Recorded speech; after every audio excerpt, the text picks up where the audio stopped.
Hi everyone, welcome back to Dragon Image. With the ever-changing world of video and photo with Instagram and YouTube and all that, we're getting more and more people wanting to build their own studios. But unfortunately, most people don't understand how much space a real video studio requires.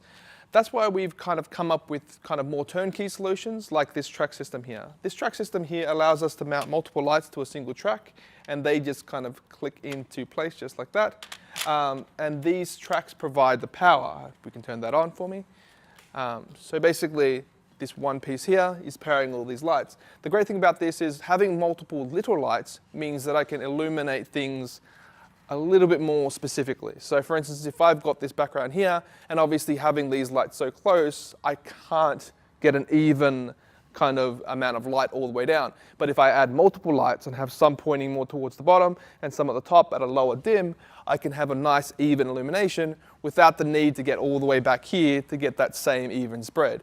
This is important because a lot of people just don't have the space anymore, and a lot of people are trying to produce their own video content, and that's great because video content is a really easy way to engage with customers. So if you're interested in building a studio, you can always contact your local Dragon Image, and check out lots of other kind of toys and stuff for the video industry. Check out our website at dragonimage.com.au. Thanks.